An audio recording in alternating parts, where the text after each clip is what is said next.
Welcome to all you Libras. This is your monthly horoscope for Libra for the month of January 2020. The first month, let's have a look at how important this is for the Librans. And remember, of course, as I always used to say, this is a general horoscope. So remind you that you are the captain of your ship and you can make your own decisions. You stay in your power there and take what resonates with you, okay?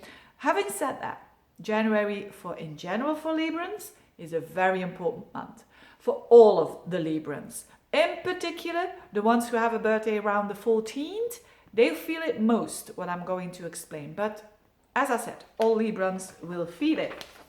There are eclipses happening, Saturn, Pluto conjunct, Jupiter in the South Node. What is this all about? Now, I've been talking about it for quite a couple of months, that Saturn and Pluto, the most difficult planets, the planets of the Bob the Builders, so to speak, they are working very hard in your fourth house of home, family, and your emotional security.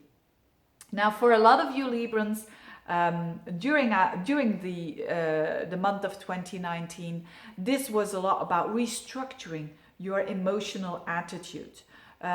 So maturing it in many ways. Not that you're not mature, but Saturn and Pluto is all about, toughness and being dependent on you and being self-sufficient as well, and sometimes craving for other people's help, but knowing that you're the one who's got to do it. That kind of energy. And Saturn with the South Node was a very karmic position in 2019.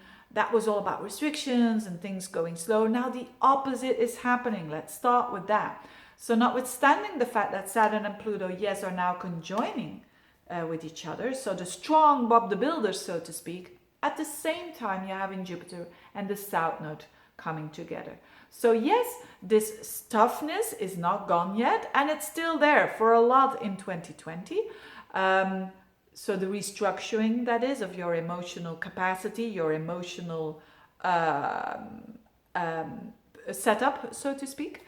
But with Jupiter in the South Node, it shows a beautiful karmic abundance there. So for some of you, this could mean that you find the house that you've been looking for a long time. You find the emotional rest within you, not from someone else, but within you for a long time. And it comes a bit out of the blue because this is the South Node, and the South Node has to do with karma. So this is pretty good news. Notwithstanding the fact it's still a bit tough there is now more easiness coming up for you and more understanding of your situation, more of knowledge. Because after all, that's what Jupiter is all about. It's about having that helicopter view.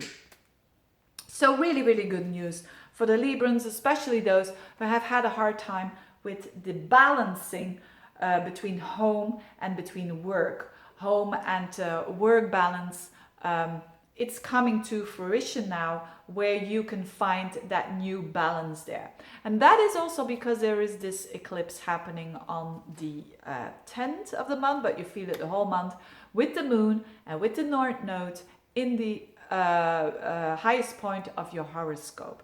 And this shows when the moon and the North Node, this is that you can find when you're open for it, of course, but you can find a new way of your day-to-day life that is related to work, that is related to your social position.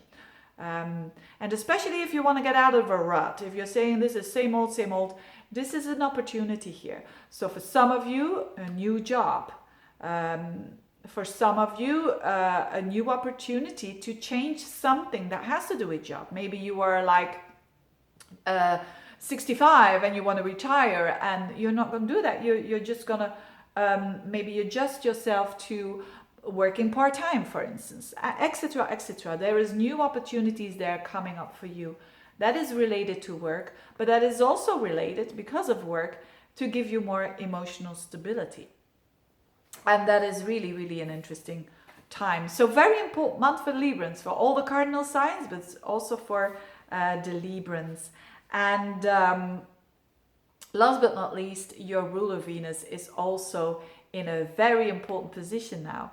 your ruler is Venus is in Pisces at the end of the month, and especially through the last couple of days of the month, the last week, so to speak, it's going to conjoin with Neptune, which is very romantic, so you're going to feel like that. You're going to feel very idealistic, to say the least, single or not. And it's a time to dream and to see a bit of, and to let yourself be surrounded a bit by magic in your life. Now it squares to Mars, which is quite passionate as well in your 3rd house. So there could be a bit of a clash between what you think and what you say, and at the same time what you experience on a feeling level. But these are very quick transits, so they move on very quickly. And the only pitfall is that you don't put anyone on a pedestal, certainly not people that you work with, because it's in your 6th house. And that could mean that maybe you have a crush on someone at the office or whatever it is. Enjoy the energy, and but be with the feet on the ground, basically. That's what it is. If you have missed a bit of romance there's certainly more opportunity there at the very end of the month, and to have an enjoyable time. For others, it is, having a good time at work as well, and enjoying going to work. So enjoy that. Having said that, I wish you a very good month, dear Librans. Thank you so much for watching, and I want to take a couple of seconds here as well to thank you so much throughout the years of supporting me, because my channel is growing. It's slowly but surely, and lately it's so many new subscribers, so many good comments. Thank you so much for that. It gives me, energy in a positive way to keep on doing these videos. And so I wish you a very good month. Enjoy the month, enjoy the eclipse. Have that root chakra there. This maturing of your emotional stability is fantastic for the Librans. It's not easy, but it's a beautiful thing. Thanks for watching. Have a good month. Bye-bye.